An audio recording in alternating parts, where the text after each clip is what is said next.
Welcome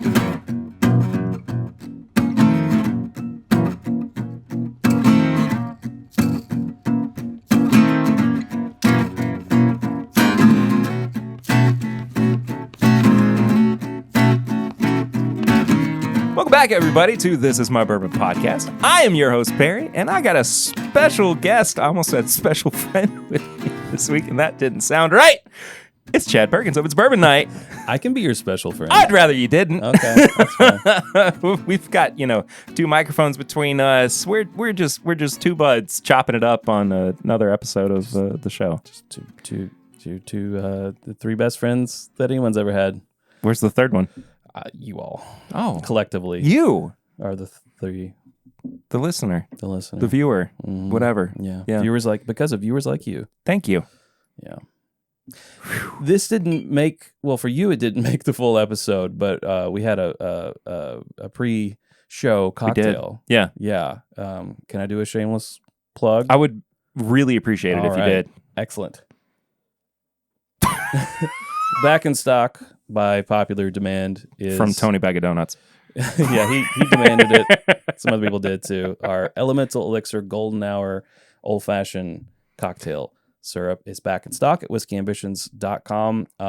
It's $16. It makes 16 drinks. Actually, if you like it a little less sweet and you do less than half an ounce, you can actually make that 17, 18 drinks. So now, to be very honest, this is not glazing you because you're my friend. This is one of, if not the best, ready to drink. Well, not ready to drink, but just add cocktail mix. Just add the spirit. Yeah. Well, thank you. You can get. Honestly, like, I love this so much. My bottle that I got did not last very long. Well, good thing they're back in stock. Yeah. So I'm gonna have to give myself a little Christmas present. Oh, for sure. Yeah. No. Sarah made the recipe. I was a taste tester.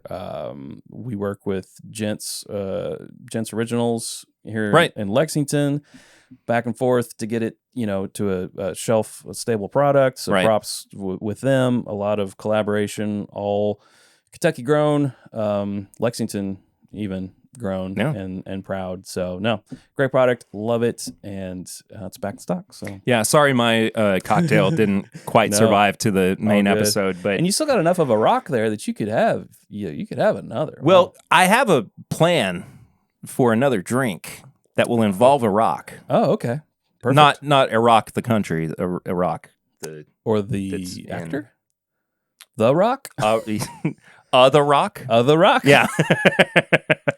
But we'll get into that a little bit later. Okay. Because we kick off every episode with a segment known as Flying Blind, where it's kind of fluid. If I'm by myself, I try something that I haven't had in a while or something I've never had before. But if there is a co-host on an episode, we get to try something completely blind. And Chad has done that for me this week. And I actually have 2 pours in front of me. I don't know. Is it a flying blind first? Can you remember over 400 plus episodes? No, I have definitely had 2 pours before. For the video viewers, it's got these cute little labels on it that say A and B. A and B. So that would it be uncouth of me to go in the reverse? No, I'm just kidding. I'm going to go actually go whatever order you want. No, we're going to go A, B because my... I'm obsessive compulsive. Not allowed for me to do anything otherwise. I mean, since there is 2, I guess maybe I might want to ask you some questions about it. Oh, okay. How about that? Okay, yeah. Matt Madness style. Sure. Can't wait to get out of this round too. Well, no, I mean, after you have both of them, I would just like to know, is it from the same distillery? Oh, like, are they okay? Are they related, and if so, how and how many? Okay. By which I don't know. Yeah, and we are both having strokes. Yep.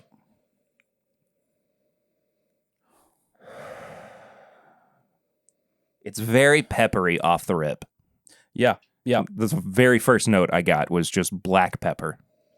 Wood fire pizzas, how they can get that on the bottom of the crust, they can get that little black little char. Yeah.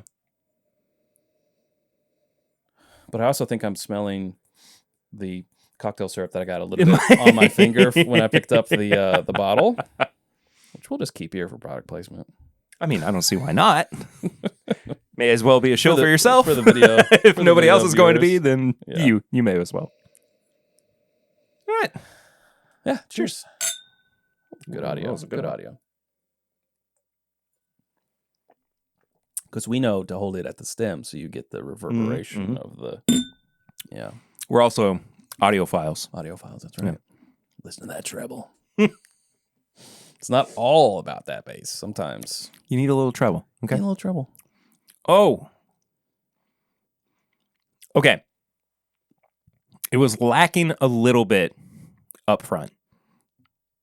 The finish, like mid to back of the palate into the finish, it really started to open up for me.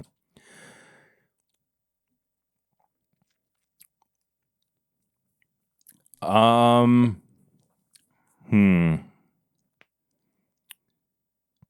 I will tell you. Well, I don't want to tell you that because that might give you a little bit of context clues, right? And I don't want to give you anything. Yeah, not a thing. Okay, but yeah, maybe just get a second sip and then we'll move on to B. Yeah. Here I am directing you on your own show. That's why I call it the co-host. Okay, there we go. Because you are. Yeah, you did say co-host, not guest. I did. Yeah. Okay, cool. But I mean, anytime I have somebody sitting down with me, like in the room, you become the co-host of the show. So that means I can toss it to commercial. We'll be right back after this. And we're back. Yeah. No, okay. He even interrupted me too in traditional co-host fashion on this program. Now I'm a true co-host. All right. Trying to keep that in mind. Clear my palate with this old fashioned. Oh, that's a good idea. Well, then, yeah. Just rolled that a little aggressively and it flew out of the glass. It's okay. I've been known to do that as well. Yeah. You know, just at times you're smelling a glass because the whiskey itself hasn't gotten around it enough, and you do the aggressive aggressive so aggressive swirl. You do the aggressive swirling. Yeah. Why does nobody like me? Woe is me. Why am I so alone? Yeah.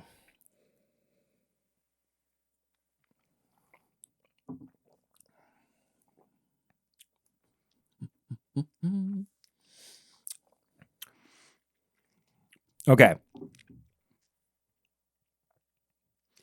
If these, the finishes are remarkably similar. If they are from the same distillery,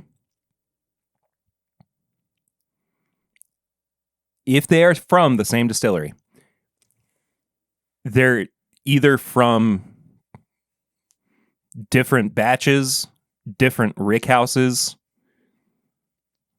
or different eras. Does that make sense? Like, so one's from the Eras tour, and the other one is gonna make me throw myself off. I can't say that. Well, okay. So, do you understand what I mean, though? I do. Like, Totes. If these are single barrels, and part of me wants to say that these are Wild Turkey single barrels or Wild Turkey products.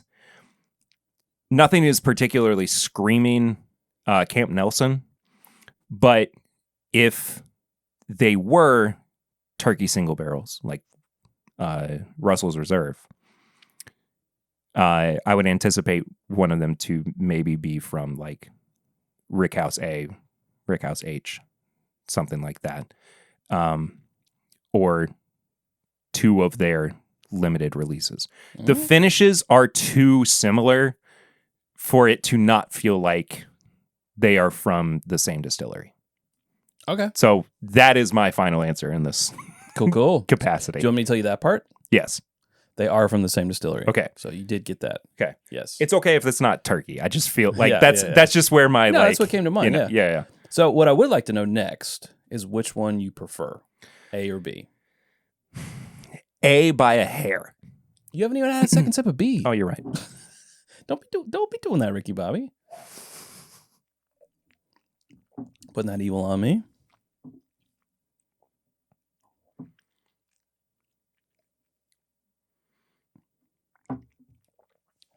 See, it's so funny because now I feel like I'm trying to convince myself that it might be wild turkey because I'm picking up on these like black tea, like citrusy notes. Yeah, definitely that. That are usually present. Don't worry about that. Yeah, I mean, just pick your fave right now. Just pick your fave.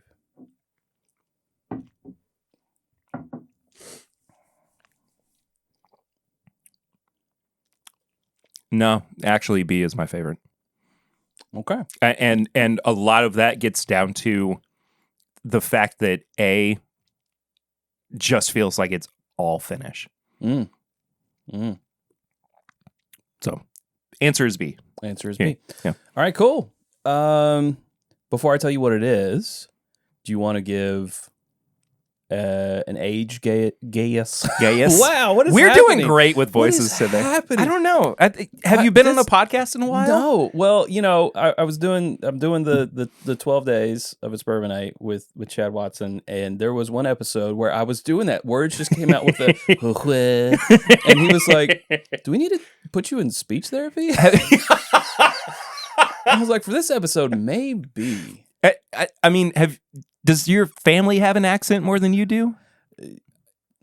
If anyone in my family were to have an accent, they would have one more than I do. Okay, but that's what I'm saying. Like, generally, no. Okay, because I didn't know if like you had been around your family more than right. You know. Yeah. No, I know people like that. Even like there was a friend I used to have who, when like her mom called, she would switch into the draw. That's what I'm talking about. And then after she hung up, we were like, "What was that?" And she was like, "It just comes on. It just that affectation." But do you want to give a age guess? They both feel double digit E. Double digit E. So 10 plus. I would say 10 plus. I'm okay. I'm struggling with whether or not they're above 12 because I don't think that it's dry enough to get that high of an age statement, especially considering how lackluster the front end of the palate kind of was, just in terms of like verbosity, I guess. Verbosity. Okay. But even still, I feel like it, like if B is 12 years, A might be like 11 years, 6 months. Okay. Or 11 years flat. Okay. Like that kind of deal. Okay. What if I were to tell you, Perry, that I had it reversed? that both of these are 6 years old? There's no way. That's crazy. And what if I were to tell you that IBN, its Bourbon Night, is currently doing a pick with New Riff, and these are the two front runners in a pick. Yeah, I thought, well, I had you here. Why not have you weigh in on this pick? So these are both New Riff 6-year single barrels, and we had 3. It's actually A, and B is actually C. So the true B was kicked out by everybody. No one picked B. So I didn't even bother with that. But there was some discourse about A or C. Now, everyone in IBN, including you, Perry, picked B, which is really C. So that means you're more on the IBN palette.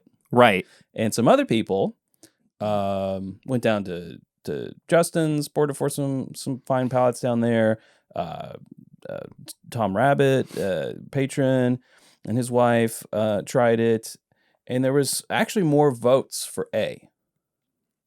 But all of the IBN palettes, and this prompted, and this might actually be a good, decent discussion for the podcast, is when you're buying from someone, a channel, podcast, store, whoever, are you wanting the pick team to pick their preference and palette, or to pick one that would be more universally, like, I think, because that was sort of what Chad Watson said about A, was he said, if I were picking this for his former employer, right, I would pick A because I feel like it's more universal. But he said, but for my palate and my taste, I like C. Okay. Which is B. Right. But Sarah and I both picked B, which is really C, right off the bat. And then Watson did, and then you did. Yeah.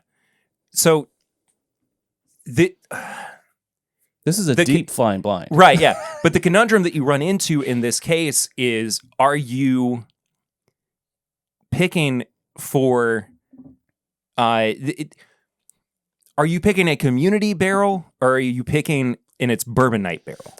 And I put that out to Patreon in a poll, and like 95% of people came back and they said, you're picking an IBM barrel. So it should be B. Yeah, so it's going to be B, which is really C.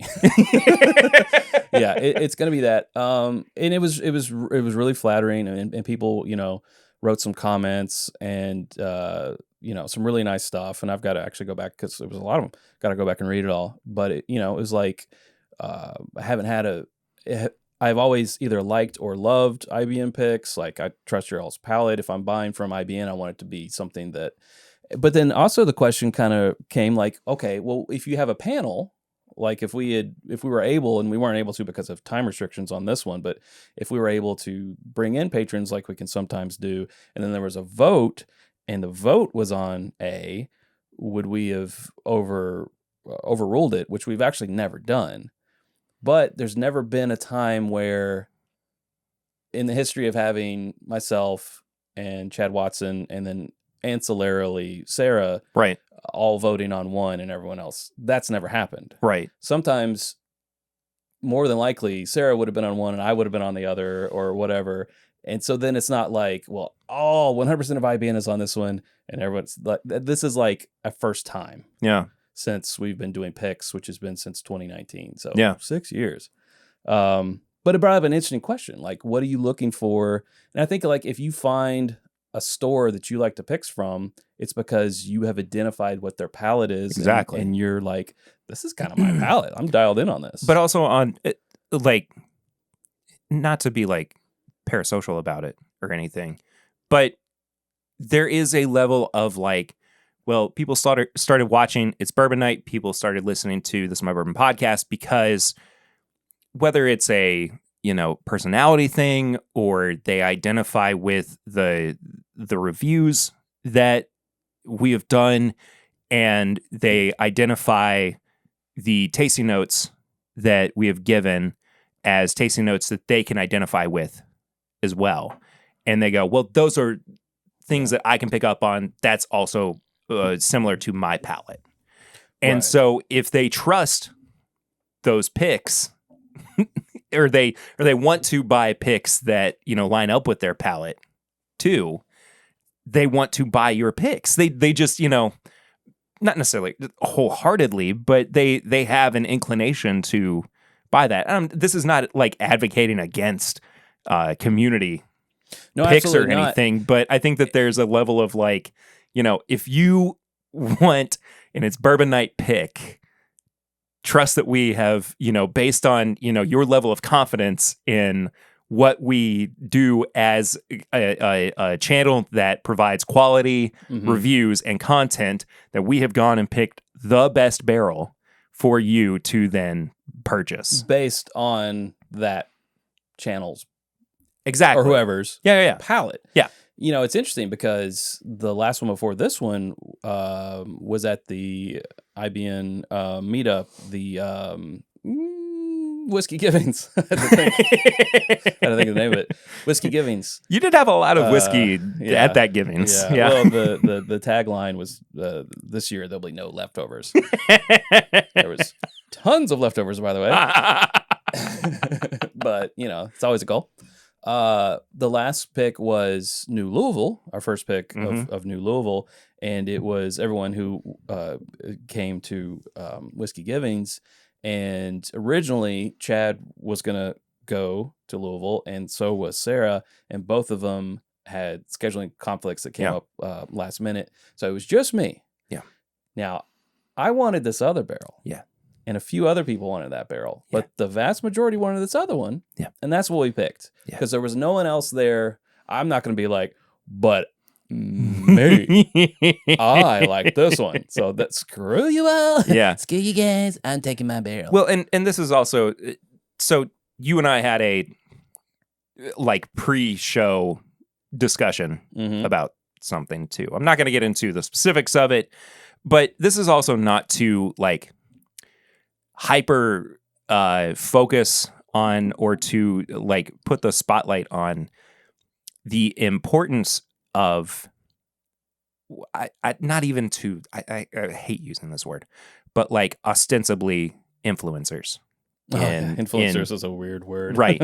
But like yeah. not to like point the spotlight on us in like the economy of bourbon. Right. Yeah, because every influencer would be nobody without the audience. Exactly. Yeah. And without the actual spirit itself. And I think that like you know, to pull it back a little bit and not be like, well, buy the bourbon that we love because we're the ones that made you, because we have the best like, palates. Exactly. Yeah, come on. You know, like I don't think that that's appropriate. No, not at either. all. Not and at all. You know, I talked about something a little bit more in depth on my live stream this past week. If you want my thoughts on that, you can go and watch it. But there is just such a weird shift that I feel like has happened over the past however many years. It's not even just like a 2025 thing, where people are more concerned with elevating their status in the influencer world of bourbon and whiskey than they are elevating the spirit itself. And like, or even their credibility. Exactly. Yeah. And you and I both know the ins and outs of how it works on the back end, you know, and it's kind of ugly at times. Like, but it is still like on its face fun to sit down and like record podcasts and make videos and stuff like that, because we get to drink bourbon and we get to hang out with friends and everything. And I think that like, if we do recenter it around that instead of like, you know, buy this whiskey because I told you to, I think that's way more important in this day and age. Yeah. You know? Yeah, absolutely. And I think a lot of that also comes down to, you know, the people who beat the drum who say, do things blind, because then you're taking all of that potential, conflicts or cred out of the equation. Yeah. Like the people who say, well, I'm a huge Willett fan, you know, or whatever. I don't want to pick on Willett because there's fans of everything. It's Four Roses, whatever it may be. But they say they plant their flag firmly in. Sure. Well, I understand. Put your money where your drinking hole is. That's what I call my mouth. Drinking hole. That's what I call my mouth sometimes. Not necessarily in, you know, right in the old drinking hole. In you know, in polite conversation, but you know, not in mixed company. I will ask you real quick, before we move into a topic of conversation. Or Lord have, I don't even know how to. Wow, go ahead. Don't worry about it. What have you been drinking recently? Strain myself. I've mainly been. Oh, that's a good question, because I was gonna say I've been drinking on the blind best of the year, but I was just thinking here the past couple of days when I've been trying to, you know, I've had some time off and I'm just trying to do projects around the house. I've just been pouring interesting things. So I poured some Old Turkey 101, not super old. Like the bird wasn't looking at me. Yeah, more around that era. Like a nice old handle of Wild Turkey 101. This one says it's from 2013. Got a little dot on it. Oh, look at that. Yeah. Sorry. So I had that. I made the exact same thing that we had for Old Fashioned, which was a Knob Creek 120 single barrel, I think, pick back in the old bottle. It had my thumbprint in it. If you've ever been to Knob Creek, maybe you still can. I don't know. It's been a while since I've done a tour. In the wax, put your thumbprint into the wax. On the bottling line? I mean, it's been a long time. I mean, it was my very first pick that I ever did was the Knob Creek pick, and that was in, I don't know, 2016, 2017. Yeah. So it's been a hot minute. So I had an old fashioned made with that last night, and one today. And one today. For sure. Well, I'm trying to finish that bottle off. And okay. I'm trying to think if there's anything like specific that's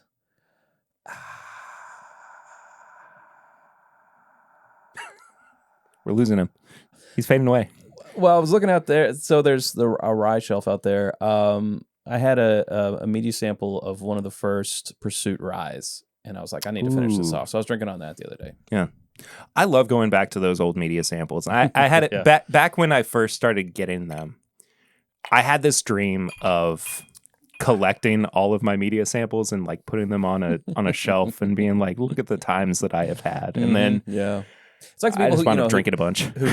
Who keep the media credentials, like the lanyards or the wristbands or whatever from different events. Like it's sort of like the same thing. It's like media sample from, I actually thought about it, like in 100 years, because media samples, because sometimes the distillery will go to the trouble of doing a big production like box wise. Yeah. That Old Fitzgerald box over there. Yeah. Just for media. And that's going to be like a limited number of things. Yeah. So in 100 years, that's going to be in a museum, and someone's going to be like, "Whoa, what's that?" And like, you're not wrong. That was for a media sample. There was only 500 made, and that's pretty cool. And it's funny too because, like, I mean, not to peel back the curtain too much, but like, I don't have the space to hold on to all of those, and so I've like, I mean, the amount of those that have wound up in landfill that the dumpster divers that are going to find them and be like, I've struck gold, and they're trying to sell them to like unicorn auctions, and it explicitly says not for resale on them. You can't drink the box, but true. Like Parson Bourbon Company has done some crazy things. Heaven Hill right there with that commemorative release of the Master Distiller Unity. Have you seen that box? I actually have not. Where you pull, grab it. Okay. Grab it. Yeah, it's like one of the coolest, and I'm pretty sure it's just for media, because I've seen them for sale at the distillery, and they haven't been in that box.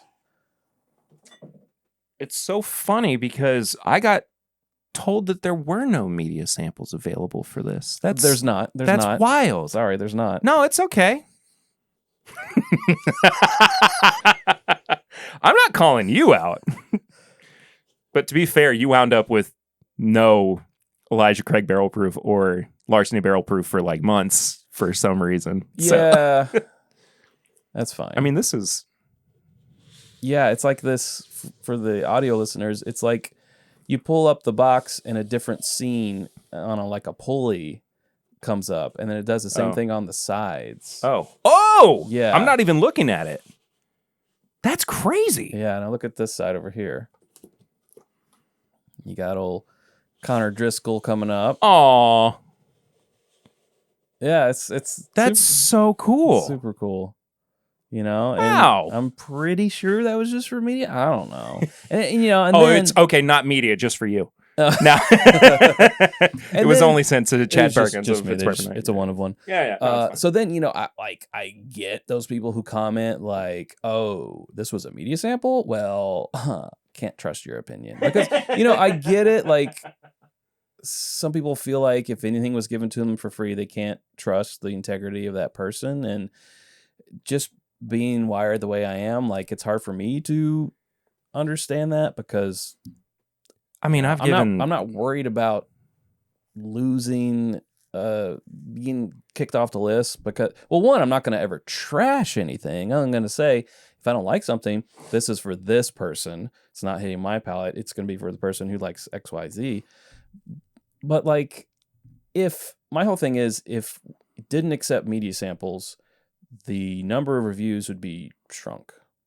Well, sure. Not down to zero, because I'm spending way too much money still on bourbon. Yeah. But like, I want to be able to give people as much content and information about things as I can, and media samples come into that. So right. And I mean, I make no bones about it. I always say, if it is a media sample, I have received it free of charge. You disclose it. I do not take money from any distillery, because that's not how it works. Not for a review. I have taken money from a distillery, but not to review anything ever. But that's something completely different. I'm talking about like a product for review. Review this and we'll pay you this. Yeah. No. Not it.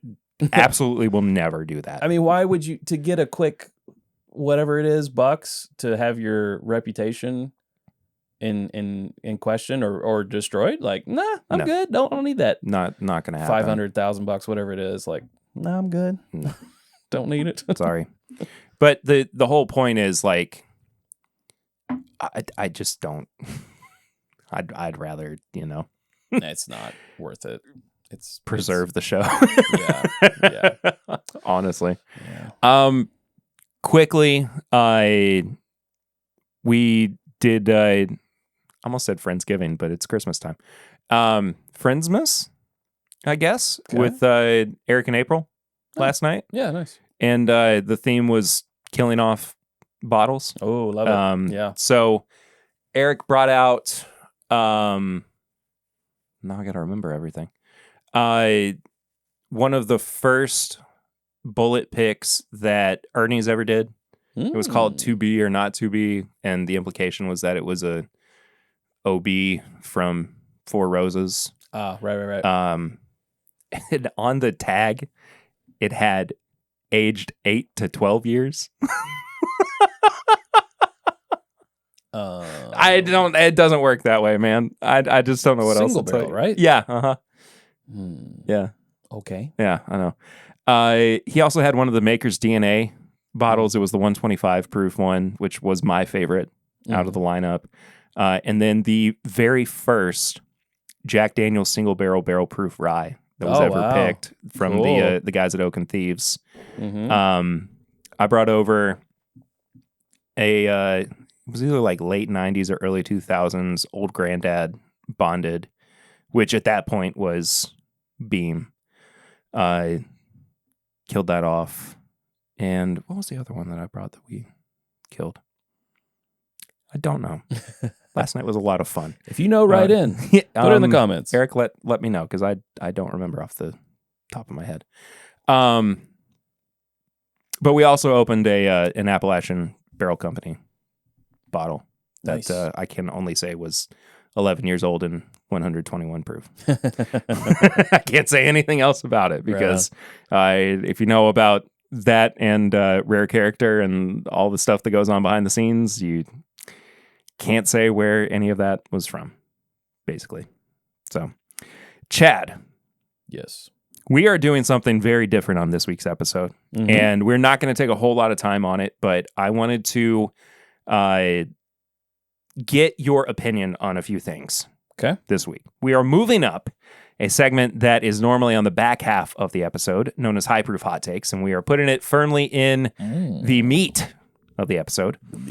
And it's going to be slightly more rapid fire, but I still want to get your thoughts on things. Okay, I'm here for it. So this is the Christmas Eve episode. I forgot to say Merry Christmas to everybody. Merry Chrysler. Happy Crimbo. I want to ask you about your opinion on this year of bourbon at large. This isn't one that I've really thought too much about so far. Okay. Yeah. As somebody who has covered it pretty extensively on my live streams and done a deep dive episode of the podcast as well, talking about the distilleries that have opened and then pretty much shuttered within the same 12-month cycle. I'm a little more familiar with it, but if you don't know or are not as familiar with it, that's okay. Yeah, you might have to kind of remind me of a few things. Sure. Yeah, it used to be like, I can't tell you the name of a distillery that has failed, because all the ones who opened up they found an audience and they kept going. Right, but now it's like... Now some are succumbing to things. While we're doing that, by the way, let's have a little something. Oh, I'm gonna do something very different for you. Your old fashioned has been finished. Correct. Okay. By that wonderful Elemental Elixir Golden Hour cocktail syrup, which you can get at whiskeyambitious.com. I'm going to make something for you that I discovered was delightful All right. on a recent episode of the podcast where I do something called the best way to drink. And I take a bourbon or rye and I put it through its paces of neat, splash of water on the rocks, and with cola. Wow, this is bringing back pre-channel how bourbon night actually started. Yeah. So I do this every now and then with a bourbon. That's cool. So the most recent one I did was Old Granddad 114. OG 114. All right. So what I found out was, hey, look at there. Yeah. I also have a bottle. At least in my discovery, one of the best ways to drink Old Granddad 114. Folks, he just pulled out an RC Cola. I did. If you're a frequent listener of the show, you know. Royal Crown? That I fell in love with drinking Granddad 114 with RC Cola. Okay. Reminded me of that song of, what was it? I fell in love with a stripper? Or something like that? Yeah, sure, whatever. Yeah. It's like, is that where he's going with this? Does he have a stripper in that bag? Yes, her name is Candy. Candy. She's got a whole routine. Her name is Royal Cola. Sorry, Royal Candy. Royal Candy. That's what the RC stands for. Oh, nice. So we'll just, got a nice display up here. Yes. I'm used to having to move stuff out of the way because, oh, Lord. I could feel the patented. I could feel the carbonation about to. The patented 3-tap method. That was from Scrubs in Dr. Cox's car. Let's give it the old John Dorian patented 3-tap. And then it exploded, of course. Spoilers if you haven't seen a show from the early 2000s. It's coming back, by the way. It is coming back. I believe April. April is when the new episodes are going to. Really? Yeah. Or start airing. Now, I'm not a full sugar cola drinker. I know you're not, but bear with me on this one. Yeah. Okay? I'll bear with you. Just, you've done it again. You've simply done it again. I'm simply irresistible. Simply irresistible. Yes. Well, the nose is fantastic. Notes of Royal Crown and, dare I say, OGD 114. Well, you've hit the nose right on the whatever. The nosy note. Yeah. Okay. Yeah. I haven't had RC Cola in I could not tell you the last time I had RC Years. Cola. Yeah. I was probably a child. That's fantastic. Yeah. It's been a couple weeks for me. So also a child. I'm 32. I'm 32, everybody. I have 2 children. Yeah. Huh. I need to remember what just RC Cola by itself tastes like. Pouring it into a Glencairn is very funny here. That's all I got. I mean, you can drink it out of the can if you want. I'm not going to be offended. You'd rather not? I prefer my Royal Crown out of a Glencairn. Notice how I'm swirling it like it's a bourbon? I love it. I absolutely love this. Activating the nose. Oh, that's very effervescent, folks. Honestly, it is. Like, dang. Yeah. I love RC Cola. All right. If it didn't have the full sugar flavor, I would be down because that's fair. That's good. But I'm like, I understand. I mean, I'm not a full sugar cola person either. When you cut it out for so long, it's hard to go back. All right. So now that I've reminded myself what RC Cola tastes like.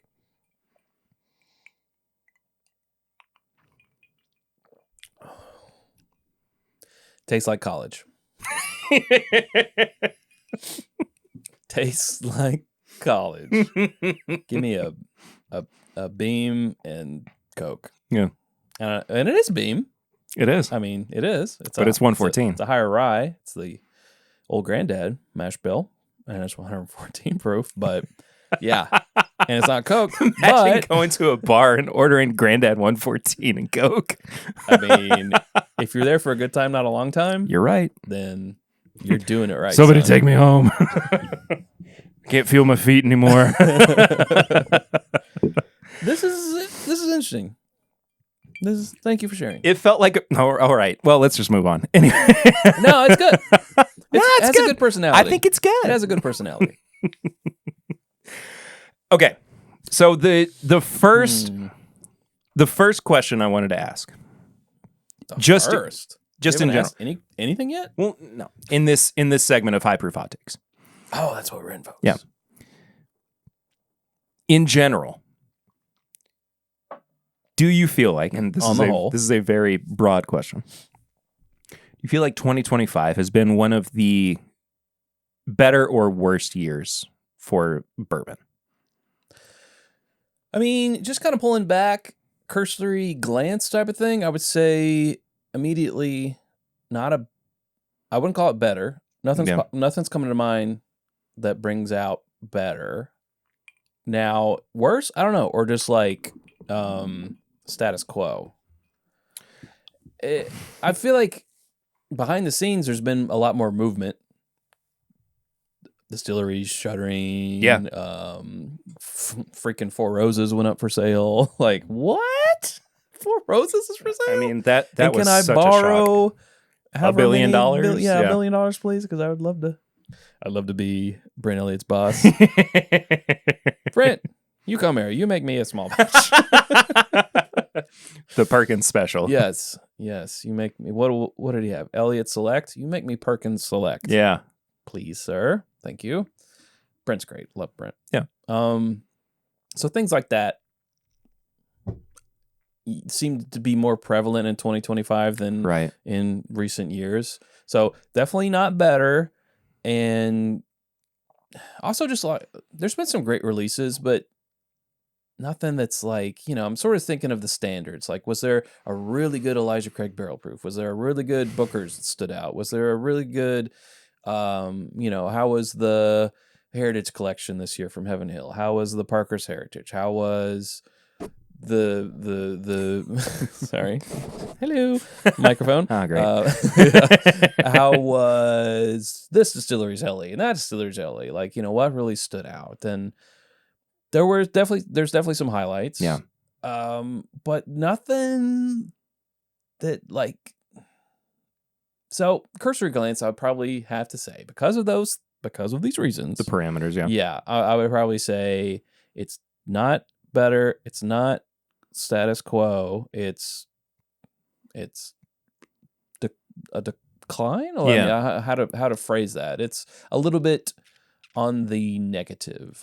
I would have to agree with you, especially considering the fact that there have been. That's the Coke. Oh, this is the opposite color. Considering that I love that you sipped it like it was whiskey too, and like you needed to parse it out over time. There's a couple of factors that come to mind. One, that it seems like we are feeling the effects of greed, where people did see the amount of, and I know that I've harped on this a lot on the show, but they saw the rise in spending that came out of the pandemic, and they thought it was a great time to invest, but they didn't have a whole lot of foresight into how that trend would correct itself going into, a couple of years down the line. And so now they're faced with bankruptcies. They're faced with, investors who are calling for, repayments, even though they don't have product on the market. Someplace like Whiskey House comes to mind where they don't have anything, but they're, $2, $3, $4 million in the hole. And even there's also the Nearest Grain thing. Well, I mean, that's a whole thing in and of itself that I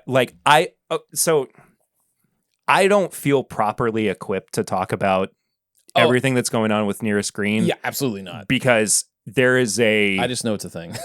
Yes. But I'm just saying, like, there is a level of personality to that situation that is not in my wheelhouse, and I don't think ever will be. even though I can look at it as I'm not going to say that. He's self-editing. I am.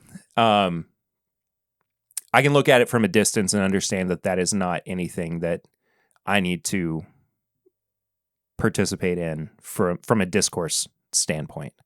Sure. I can understand where like the money aspect is coming into play, but I am not part of the community that needs to be the voice that speaks out in one way or another. Fair enough. Yeah. That's the most I'm going to say about it. Well said. But what I'm going to talk about more so is just like, you know, we had such a like I felt like at the beginning of the year a strong showing from some of the bigger players, right? Whether it's Jack Daniel's 14 being an absolutely excellent release, or some of these like little pockets like even Wild Turkey 8-year coming out and, you know, promising to be a wide release. Whether or not that's actually true is we'll see in 2026. Exactly. But on the back half of the year, we haven't really had anything that's been that good. Yeah, like thinking or about, that promising. Yeah, September, which is Bourbon Heritage Month, with a lot of things drop. Yeah, I kind of agree. Yeah. I kind of agree. And like I just thought like I didn't hear of a William Heaven Hill this year. There may have been one. I think there was, but I couldn't tell you a thing about it. That's unfortunately. Yeah. I don't know. Weird year. I feel like 2026, and this is the optimist in me talking, is going to eclipse it easily. Especially if we are in a glut of bourbon, then it's going to be more like, you know, the 80s and the 90s. Like, things just keep aging. Yeah.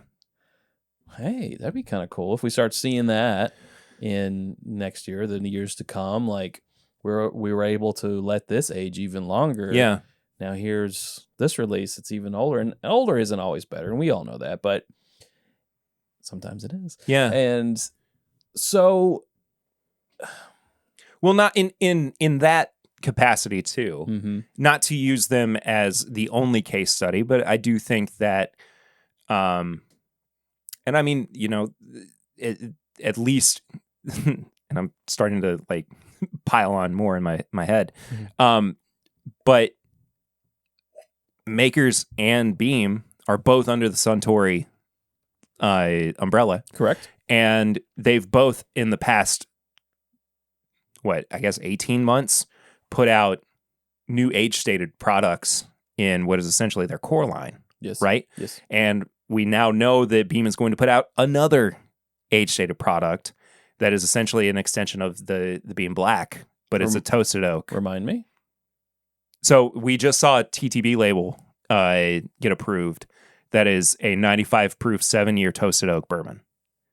Oh, I missed that one. Yeah, I just covered it on my live stream the other night. Hot off the press, folks. Yeah. So, but 95 proof toasted oak 7-year bourbon. 7-year. What is their toasted oak expression? Do they have it? I don't think they have one. So it's new. Yeah, that's what I'm saying. But like 95, that's their old single barrel proof. Right. But they already got their 7-year Beam Black. Right. And Makers on the other side of that has what is presumably going to be the new standard for their cask strength is their age stated product. Around 7 years. So do you think, and you know, we'll talk about Jim Beam in a second, shuttering their distillery for the next year. But yeah, I mean, do you think that they're going to set a bit of a standard for if we are in a glut, more age-stated products? I do. I do. I think it's been a trend. We've seen it coming back. And I think the one thing, whether it's warranted or not, and I am not weighing in here on that, is what people want to see is Elijah Craig 94 proof 12-year back. I completely agree with you. Completely agree. For whatever reason, that is the one that has stuck in everyone's craw. Crawl. Is it tour or tour? Tour or tour? Is it oil or oil? Anyway. Rural juror. The rural juror. I'm rewatching 30 Rock. Oh, I need to. That's the one that where people are like, man, I just want my EC 12 year back, baby. Yeah. And it might happen. The problem is it's not going to be what it was when we lost it in 2014. No, it won't be. Yeah. It won't be at all. We've seen age statements go away. Going back to Jim Beam. Remember when Knob Creek 9-year disappeared for maybe 6 months or so? Maybe longer. It was longer than that. Okay. Yeah. Okay. It was a couple of year years. and a half, 2 years tops. Whatever. It came back. Then we've been seeing, 12, 15, 18, 21 years now with Knob Creek.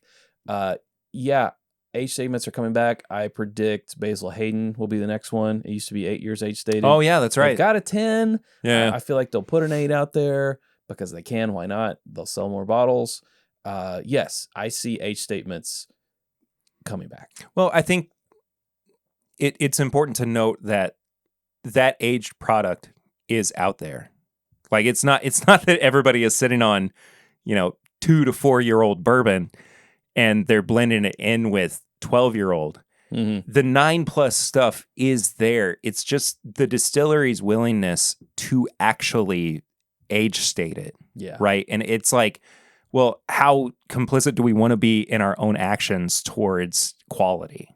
Yeah. And I think that's one of the more, insightful things we can talk about is, well, do we want to hold ourselves to the standard or do we want to keep varying ages per batch and we want to keep blending to taste, which is, largely invaluable quality that you can put on people. It's an obvious that you don't need to state. Right. I feel like duh. How do you think? you think?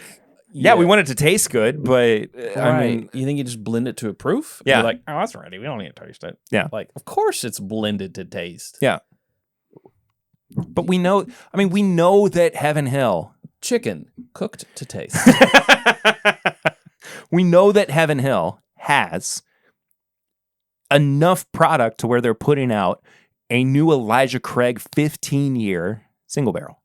We know that because the label has just been approved by the TTB. Like, right. We can use that deductive reasoning.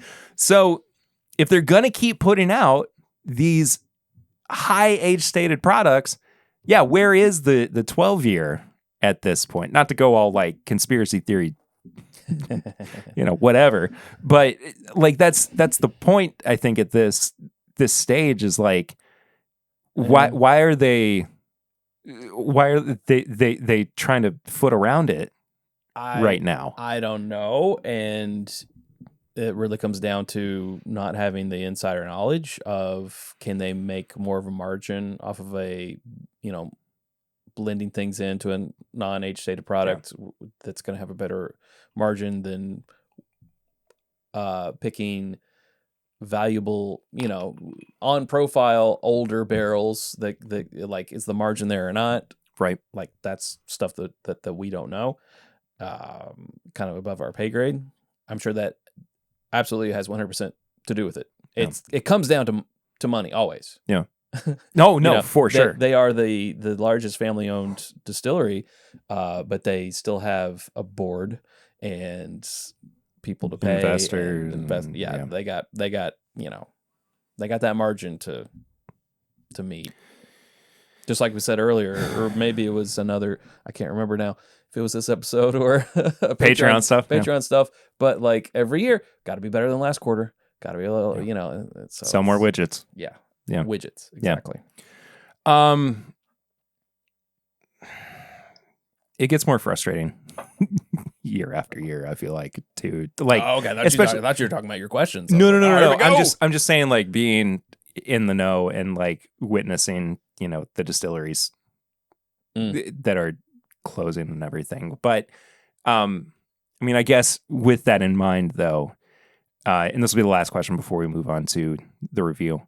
Do you think that 2025 will turn out to be more of a cautionary tale for people who are looking to open distilleries further down the line with the financial woes that they've faced this year. I mean, like, and even, prior to that, like, Kentucky Owl filed for bankruptcy in 2024. And they were going to have like a Disney World of bourbon. Right.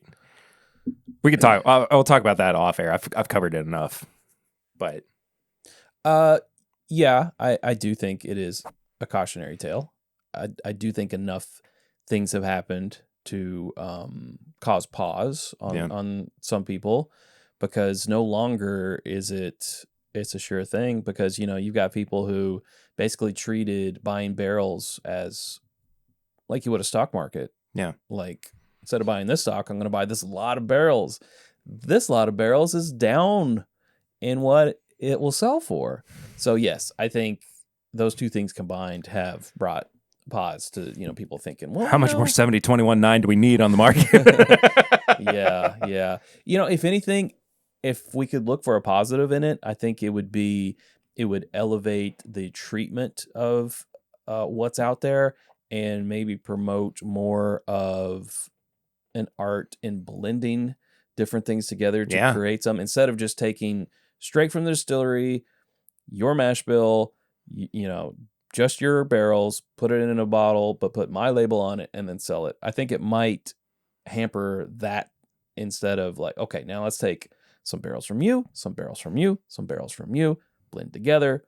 Again, blended taste. Yeah.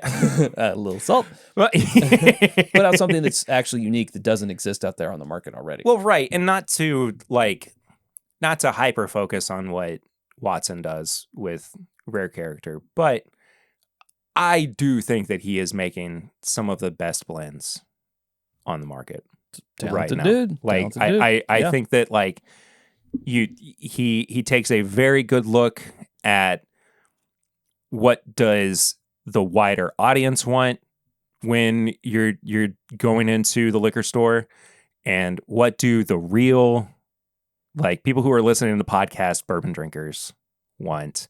And that's very evident when you're talking about the nuances between batch 13 of Rare Character Limited Release and batch 14 of Rare Character Limited Release. Yeah. Like, there is a distinct difference between who those batches were made for. And, not to say that, like, I don't have insider knowledge about that, because I talked to him about it, but even still, like, I went to him and I said, 14 is your best release of the year. And he was like, well, it was made for us. And I think that, like, if you take that knowledge, and instead of trying to, fit a square peg into a round hole, and actually make the best product that you can. I know I'm talking at large, and I'm, like, speaking to somebody who actually doesn't exist, but, like, working to the best of your abilities, and taking the time with it and everything, you're going to wind up with a better overall product, better overall experience. And we're not going to wind up with these, lost brands that sit on the shelf and collect dust and wind up losing people money, or brands that wind up never making it to market either and lose people money. Yeah. Like, I mean, again, not to harp on Whiskey House too much, but, like, they're $4 million in the hole and they haven't put anything on the shelf yet. And it's like, we're being promised all of this innovation through AI distillation, and it's like, what are we doing? Like, we haven't seen anything from you yet. Like, I don't know what's next. Mm-hmm. Sorry, I don't mean to put you in a tough spot or anything, but okay. Well, I don't know what you're. I don't know. Okay. Anyway. Well, affiliation. Yeah, well, that's fair.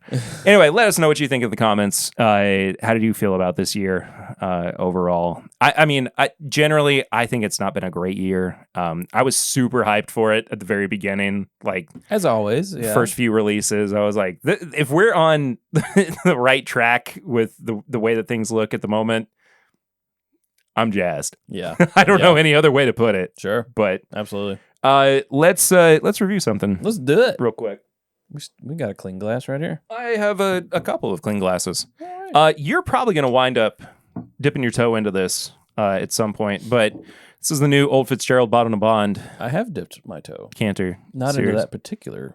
Oh, okay. Well, bottle, this is I've dipped my toe into my bottle. Oh, okay. Well, this is the fall 2025 release. Of course, Bottled, so 100 proof, but it is 11 years old. $160 a bottle. I miss the days when It should be 110. Yeah, when it was $10 per year. Yeah, and you still got the pretty decanter and everything. I feel like that changes as you get higher in age. It goes from 10 to $12.50 to 15, $17.50 to $20 a year once you start, really now getting up there in age. Past couple of years, I've not particularly loved these releases. I'm feeling you. So, I know you said you've had this already. I'm going in a little bit biased, but at the same time, I don't know what to expect from this one. I will say though, not to spoil anything too much, I think that the 7-year Bottled, the shelf stable release, truly was one of the better releases that came out this year. Have you had the fall yet? There's a fall? There's a fall. Ooh. It's Bottled, son. No. I have. Great. Yeah, I didn't think of that either. And I saw it at a store, and I was like, oh, this is a different release. Has the label changed no, too? just the neck. Oh, okay. Just the neck. Oh, fair enough. And I got it in a bag. The green bag. Oh! Yeah. Makes it taste better. I was about to say I'm a sucker for presentation, which I am. But, it's why we like our horsey bottles when they come in bags. And they got the fishnets on them, too. Yeah. All right. This is Old Fitzgerald. Bottled. Fall. Yes. 11 year. 11 year, 100 proof, of course. Well, that's a good nose. I'll say that. It's okay. I get age. I'm not mad about the nose. Yeah. I get a little tobacco, a little leather. I get the, clues of age. Yeah. Clues of age. Which I think largely has been lost on most of the recent releases. Not saying that like everything that has been 9 or 10 years, because I think that's kind of what the releases have been over the past few years. Yeah. But I mean, they should have some heft to them. But even still, it seems like there's a little bit of punch to it on the nose, at least. Yeah, I agree. Thank goodness. I was so worried. Yeah, no, that is a Old Fitzgerald older nose right there. It's good. It kind of dips its toe into, what do they call it? The very, very, not very, very old or very, very special or whatever it is. Oh, yeah, the old defunct. Oh. Ask him a question he can't answer. Yeah, I can't answer that. It's all good. Just know I never had a bottle of it. Yeah, I haven't either. I've just tried it. Yeah. But anyway. The very, very old. All right, brother. Okay. Cheers.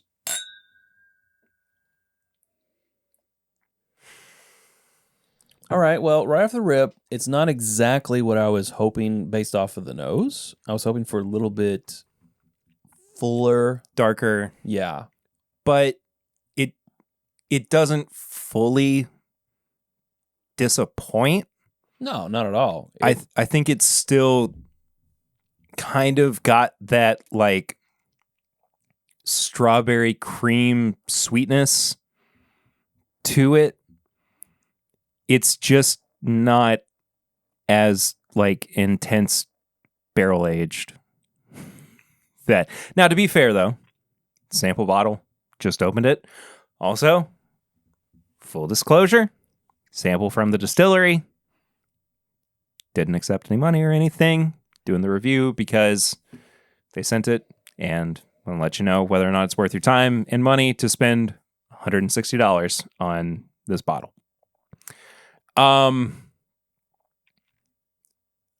I do think it's a cut above what they have put out under this brand. I think it's better than the 9-year of this year. Yeah, by quite a bit. But I'm struggling with whether or not I think it's better than, or that much better than the 7-year from the spring. Well, the 7-year, I don't know if you had this same experience, but for me, it really needed time to open up. I completely agree with that. Yeah. So like 7-year, or honestly, the fall off a fresh crack is not quite of this level. I'd say that. But when it does open up, like the fall, I don't know yet. It hasn't been enough time. And enough hasn't been taken out of the bottle. I don't feel like for it. People say, well, it's got to be lower than the shoulder. For the neck pour. It's a thing. I mean, Brian Bikey. It is. No, I'm just kidding. I love Bikey. But so we'll see. We'll see in about a month or more about the fall. But the spring, yes, dramatically changed. And was head and shoulders in a blind. If you've seen the IBN episode, we thought we were talking about the 9-year the entire time, and it turned out it was the 7-year, and we were just completely shocked because we were like, "Oh, this is obviously so much better, so much richer, so much superior." Right. And then it turned out to be that 7-year after it had opened up, and like our original review of the 7-year was, "Yeah, it's good, it's fine, it is what it is." It's glad that it's a shelfer and that it's not that expensive. That's cool. Yeah. But what it turned into was like, whoa. Yeah. No, I completely agree with that. I think the 7-year, again, spring at least, because that's the only experience I've had with this year's, did take some time. First impressions were it's a little too hot, it's a little too grassy, a little too thin. But every time I go back to it now, I am constantly impressed with what they're doing. And honestly, it makes me kind of forget that bottom shelf Old Fitzgerald Bottled, the black label that we were able to just walk into the store and grab handles of. Forget that one. Yeah. Actually, now that I've brought it up, I'm sad that I can't. Oh, there it is. Oh, dark green label. Sorry. Dark green. I mean, I missed that bottle. But that was made how many years ago now? Like that's like 15. Oh, it wasn't 15, was it? I feel like when I started the channel, it was still around, which would have been 2016. But I think it was on the tail end of it. Was on the tail end of it. Yeah. So so maybe like 12. maybe around that. Yeah. That being said, though, this is still teetering on the like good, not great territory, which I don't think is entirely appropriate for what this. It's not what you hope for. Yeah. This label should be. I think the finish is better than the palate. I think the nose absolutely towers over both of them. Mm-hmm. I feel like the nose is the highlight. And I think the price doesn't warrant what's going on with either of these. I mean, it's sort of like they shot themselves in the foot a little bit with putting out the 7-year. Yeah. Did like it is. So that begs the question of what is the purpose of the 7-year in comparison to the Decanter Series? Like, if we're going to consistently get this pretty high quality 7-year weeded bottled and bond, well, I feel like we won't, though. Unfortunately, you think it's got an end date? No, I just feel like it's. Or you think it's not going to be as good? I feel like that sucks. Yeah, and maybe that's just a pessimist in me, but I feel like that first release was a bit of an anomaly. They wanted to come out the gate strong. I don't know. There was a lot of marketing around it. Yeah. I don't know, but if there's going to be a 7-year, I feel like there doesn't need to be an 8. There's been an 8, right? I completely agree with you. There doesn't need to be an 8 anymore, and honestly, maybe not even a 9. I feel like it needs to be double digits and above. I completely agree. To put more of a separation, especially price-wise and hopefully quality-wise, between the 7 Shelfer and a Decanter, limited. But my worry is that if they hit, if and when, because I think they definitely will, hit the 10-year mark, is it going to be $200? And I'm very worried that it's going to be that price. I don't think it needs to be. No, it does not need to be. I'm not saying it needs to be $100, but I think that something closer to like this price point is better for it. Mm-hmm.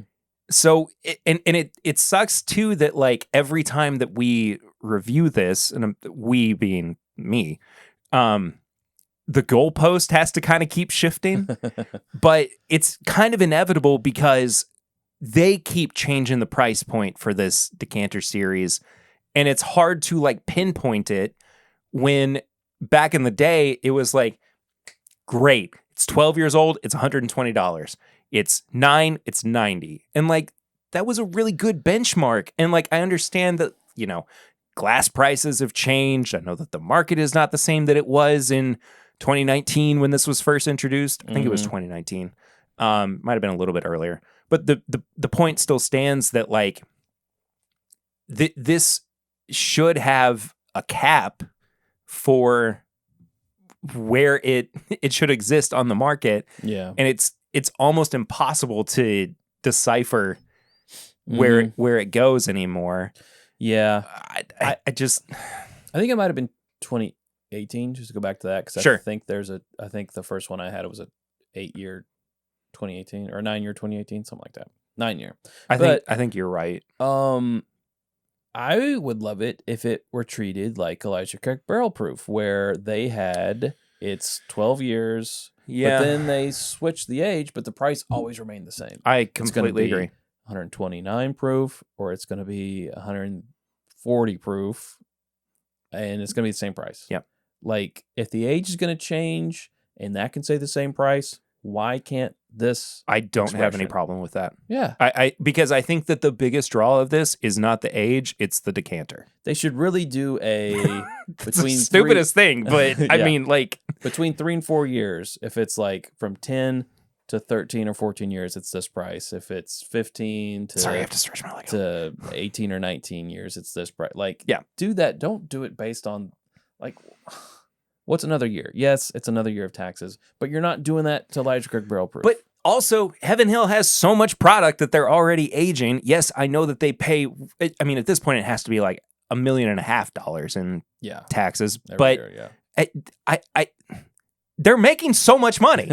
Like, why do they have to be that scrutinous with what they are pricing on their bottles? I don't think that it. Well, they set the standard and they're sticking to it. I know. Yeah. Anyway, nose, palate, finish, and price. Each category is out of 5. Final score is out of 20. Chad, what are you giving the nose on this guy? And we can go half points too, just to remind you. We can? Yes. Okay, good. Because that's where I live. I mean, the nose is my favorite part. I'll give it a 4. Give it a 4. I was teetering between a 3.5 and a 4. I think I'm going to go with 4 as well. Okay. Palate, 2.5. I think it's just straight down the middle. I'm not like blown away by it. I don't think it's really like captivating me. I think again, it's like good, not great. I'm going to go 3. I think it's giving more aged notes than, what you would typically get in, I don't know, maybe the 7-year. But I don't know. You're probably right. I feel like I'm going to give it a 3. I think I'm just so hypercritical of this because of what this is supposed to be. Mm-hmm. And the fact that it's not, I feel like it should be elevated higher than it is. Like, I know that it's only 2 years older, but this should be. Also, I feel like the finish is getting better and better the longer that I drink it too. Mm-hmm. I just feel like it's not separating itself enough from the 7-year. I could be wrong. I don't know. What are you giving the finish though? Finish may be my second favorite part, so I'm going to give it a 3.5. I was teetering again between a 3.5 and a 4, but I'm going to maintain what I was talking about earlier and saying that it was my second favorite part here, and I'm also going to give it a 3.5. So okay. I'm currently a half a point lower than you are correct at the moment. So I'm at a 10, you're at a 10.5. Correct. Price? $160 MSRP. Now look, you are likely to see it closer to 200, maybe 250. I typically am scoring this at MSRP though. Right. Yeah, I think you have to because there's just too much variance to take into account. You know, the state you live in, if it's a controlled state or not. Like, there's just too much. What you giving it?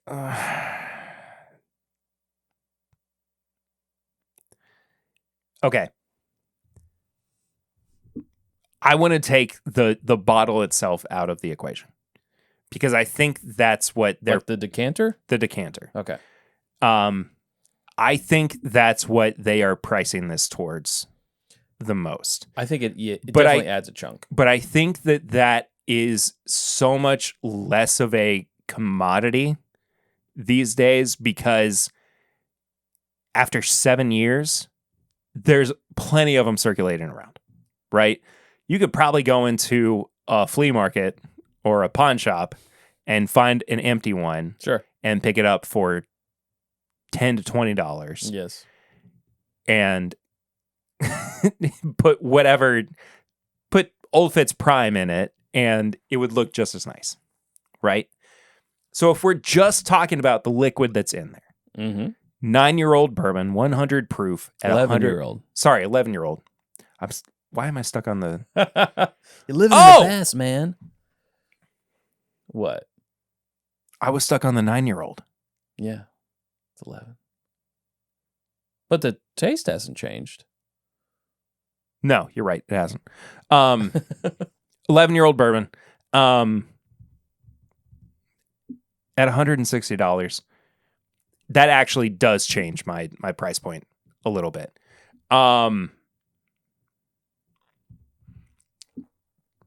Do I wish that it was a little bit deeper, a little bit more robust? Yes, but I mean, still kind of a good showpiece. It's good to bring out, and I mean, like it's not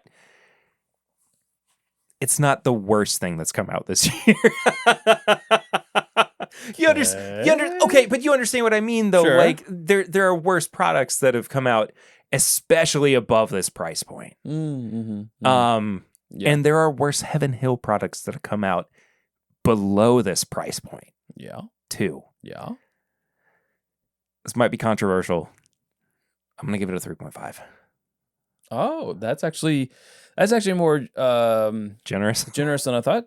Yeah, than I thought you were gonna do. Yeah, I'm giving it a 3, so I think that makes ours the same. Yeah, we're both at 13.5. Okay, that's crazy. Yeah. I mean, again, it does teeter on, and especially at 13.5, it teeters on good, not great. I don't know if this is fully like a recommend as far as like pick up this bottle, but there's a collector side for a lot for where if Absolutely. you're trying to there's a FOMO side, fill your shelf with it, I mean, I get it, but at the same time, I also, a big part of it for me is just letting you know whether or not it's worth spending your money on. There's a note on here too that's like big wheat, Big wheat. And it's that what I was talking about earlier with like the strawberry cream. So if that is in your ball house, don't question it. Okay. This very much might be for you, but it is a little pricey. So I can understand why you might, not want to go. Yeah, I feel like this one's more for the collector, less for the value-driven shopper. Absolutely. If you are a value-driven shopper, then you should look for the 7-year age-stated Old Fitz. Yes, for sure. Yeah. All right. Getting towards the end of the episode. Got a segment here called Barrel Rings. It's the part that you can be a part of, a segment of the show that you can be a part of by leaving a voicemail or sending a text message to 859-428-8253. We got a couple of things we're going to cover this week. We got a couple of text messages here from Emily Chambers. She sent a response to my Best Way to Drink episode where I was talking about Old Granddad 114. I couldn't remember whether or not she was unable to get Granddad 114 or Granddad Bonded down in Florida where she is. And I asked her to text into the show. Let me know. She said, hey, it's MC reporting. No, I can't get OGD Bonded anymore. It's annoying. 114 regular is occasionally available, but not a control pour. Just recently, Wild Turkey 101 Rye and Old Forester were removed from typical stock. What do people have against control pours? For me, 80 is too low for American spirits. I want 90 base at least. I remember, and I don't know if I fully ascribe to this anymore, but I remember back when our buddy... Okay, that was a weird call I just got. Ian McMaster, before he stopped drinking, I only had 100 proof and up bourbons in his house. And that was kind of like a good benchmark for me too. I was like, I feel kind of strongly about this, that it's not that I don't appreciate 90 proof bourbons, but now that we're getting into the era where there are, age stated bourbons, especially in the realm of being black 7-year, that's 90 proof. I've kind of tried to reintroduce that into my shelf. How do you feel about that? Well, I feel like if you were 100, there we go. Sorry, I'm not cutting that out. Experimenting with the. He almost got booped in the nose. I did with the microphone. Not even really a boop. It was arm. more of a uppercut. I feel like suck on this, Jake Paul. Yeah, exactly.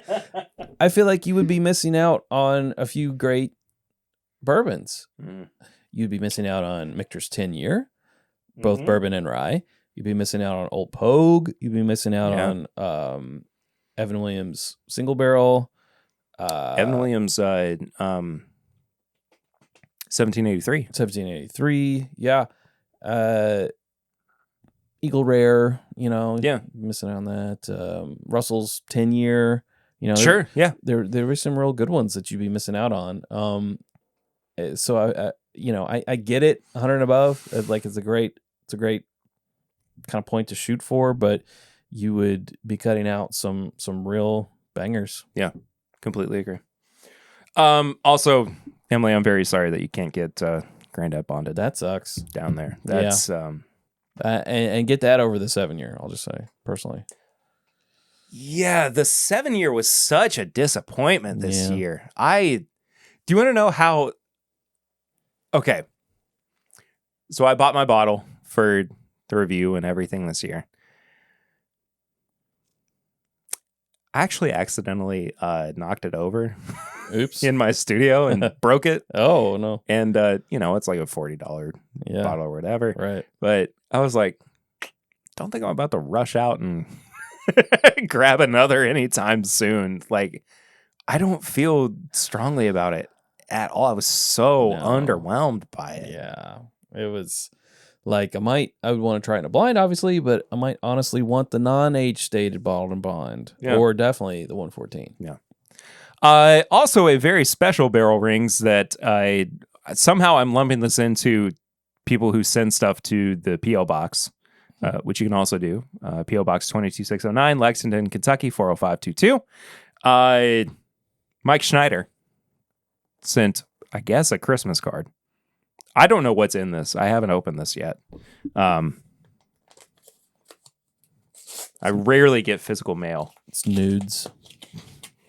I better check and make sure it's not. Oh, it's not. Okay, good.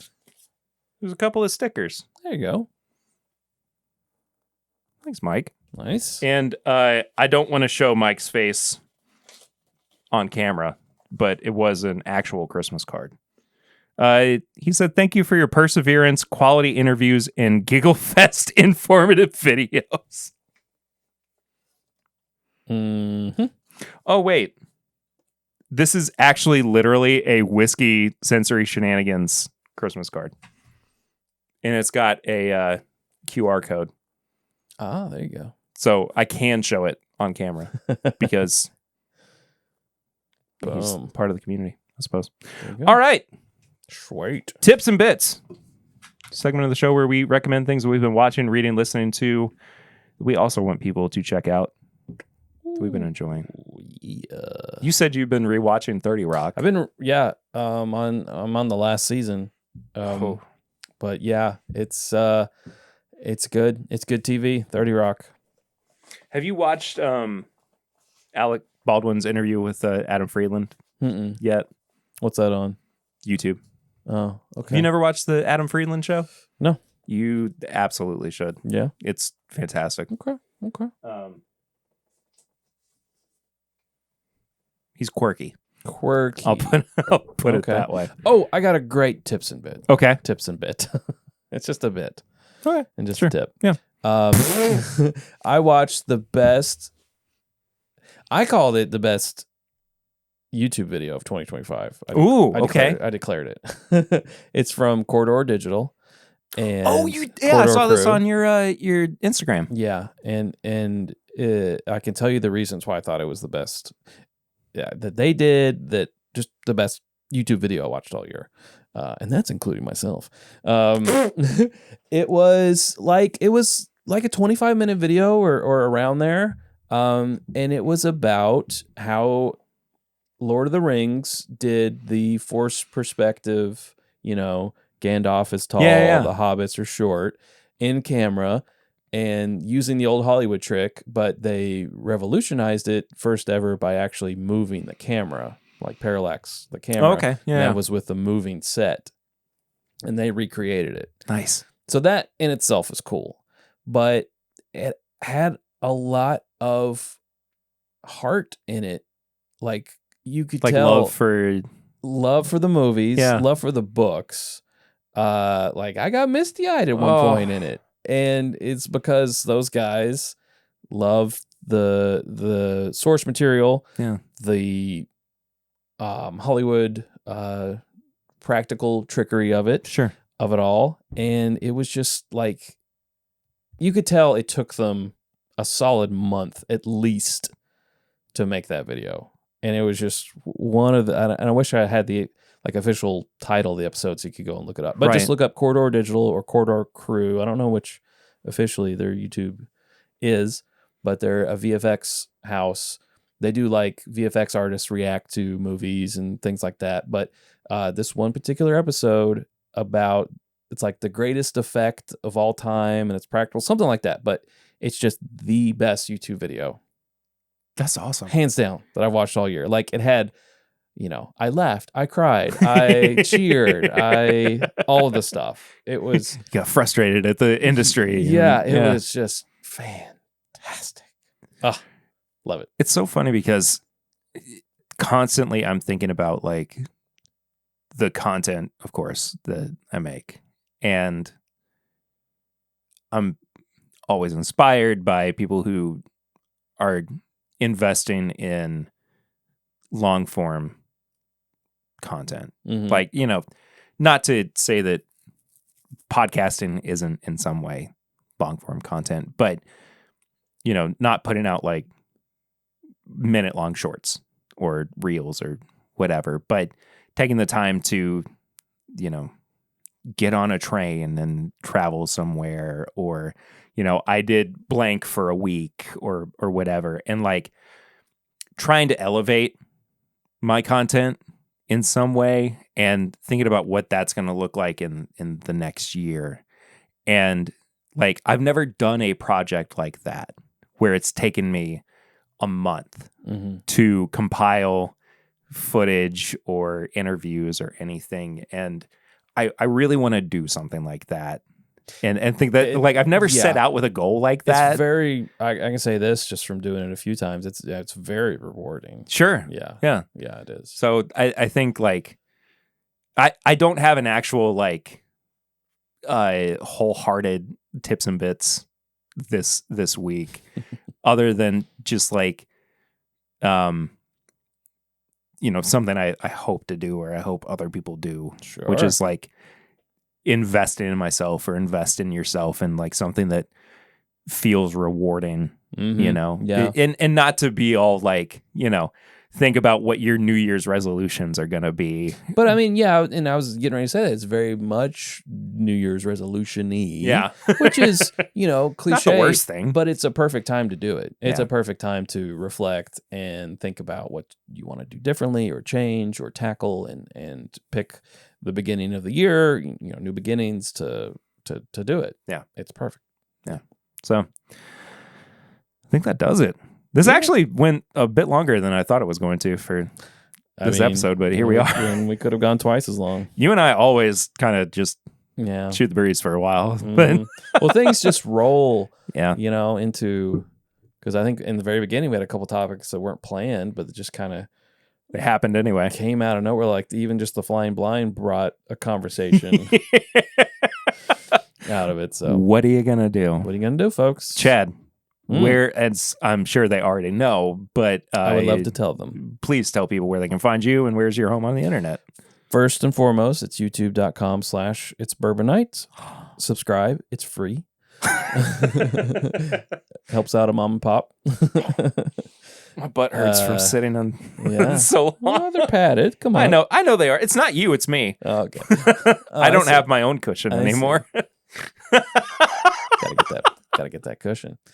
The Elemental Elixir Golden Hour Cocktail Syrup, which I've brought up a few times this episode, is available at whiskeyambitions.com. So if you're watching the video, where you can get the t-shirt that I'm wearing, and lots of other stuff that we have there. You can also become a Patreon member. We also talked about picks, right? In Flying Blind. So if you want to possibly participate in a pick or have the opportunity to buy a pick, you get it first at patreon.com/It's Bourbon Night.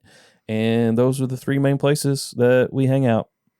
There are Bourbon Night picks floating around on the internet as well. That you can still pick up if you're curious about what Chad and or Sarah's palate are like. And Chad Watson. And Chad Watson's palate too.